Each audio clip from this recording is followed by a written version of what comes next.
Alright, so in this video we are gonna look at a game that I played without my queen and hopefully gonna learn something from it. So in this game my opponent player was around 800 rated, and I'm not a grandmaster or something, I'm just rated little bit higher than him and have some experience than him. We played a game before this one and he got checkmated pretty quickly.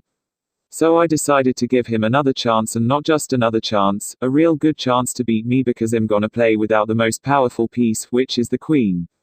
So let's take a look. So I started with pawn e4 because I didn't wanted to play anything tricky because I already have a disadvantage. So he played pawn f5, I played knight f3, and the game started pretty normally. He played knight, I played bishop, and then he started to attack my pieces immediately, by playing knight a5. In this position defending bishop, with a pawn is not good for me, because in this position, exchanging pieces is good for him, so I played bishop b5. And looking back now I think bishop e2 could be a better move, but anyway, he attacked the bishop with pawn a6, so I took back my bishop to d3. Then he played pawn d6 protecting e5 pawn. Then I played pawn b3, so I can get my dark squared bishop. He played knight e7. Then instead of getting the bishop, I decided to attack the knight, so I pushed my pawn to b4. He played knight c6, attacking my pawn, and I completely missed that. I played bishop c4, looking for attack f7 square in the future. And then, he immediately took my b4 pawn. And now, he can fog my king and rook by picking up c2 pawn, so I played knight a3, to stop that. Then he played his light squared bishop to e6, attacking my bishop. And at this point, like I said before, exchanging pieces was not good for me, so I moved my bishop to e2.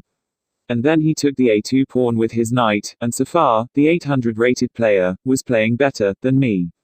I moved my bishop to b2, and then, he played pawn g6, so he can bring his dark squared bishop, into the attack. And I think, that was black's first mistake, because, if I move my c2 pawn, to c3, the knight have no way to run, and if I attack his light squared bishop, the knight is gone. Before do that, I moved my h2 pawn, to h3, so the bishop can't attack my knight. And then, he took his dark squared bishop out. Then I moved my pawn, to d4, to attack his bishop. And then, he did his second mistake. At this position, the best move for him, is to capture the d4 pawn, with e5 pawn. Yeah, it's true, then the knight, can attack the bishop, but he can simply, move his bishop. But instead, he played knight c6, maybe bringing some reinforcements for the other knight, but it's a terrible move. Because now, instead of capturing the e5 pawn, I can move my pawn to d5, fogging the bishop and the knight. And now, there is no one to save his a2 knight as well. So he had to decide between bishop and the knight, and he chose the knight, and he moved the knight to b4, to protect his other knight.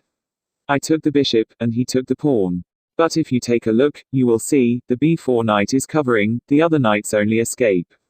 So I played pawn c3, he is definitely gonna lose one of his knights.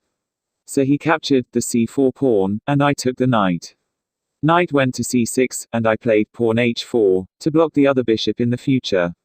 He played pawn b5, I moved my bishop back, he pushed to b4, and I moved the knight. Then, he moved his d6 pawn, to d5, attacking my knight, and I moved my rook, to d1, so if he capture the knight, or the pawn, he will lose his queen like this. He played king e2, which was another mistake, because, if he moved the queen, then my knight, is under attack now. Right now, the king and the queen, is in a perfect position, for a fork, so, I gave it a shot. I took the e5 pawn, then he took my knight, and I took his knight. But then, he saw what I was doing, so, he moved his queen, to d6. But, as you can see, he never saw that, if I move my knight, his rook, is under attack. So, I moves my knight, to c4, attacking both, his queen and rook, he moved his queen, to f4, and I took his rook with my bishop, and he took my bishop with his rook. I took his pawn, he took mine, and, I moved my knight, to e3. He moved his rook, to f8, looking to attack the f2 pawn. And that, was another mistake. He saw the previous fork.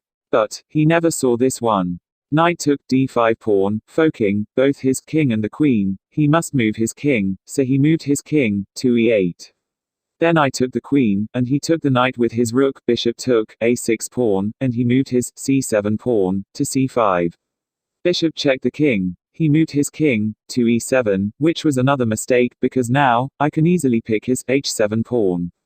I played rook d7, he moved the king, and I took the h7 pawn.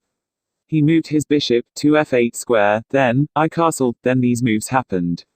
Rook e4, rook h8, bishop d6, pawn f3, rook e2, and he never saw my bishop.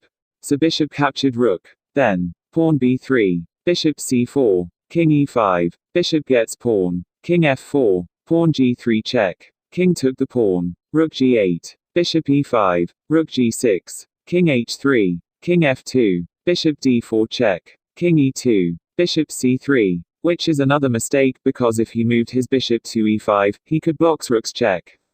He didn't did that. So rook h1, checkmate. So I think, you guys will learn something from this, and avoid mistakes like these. Comment down your opinions, and thank you very much for watching. Bye.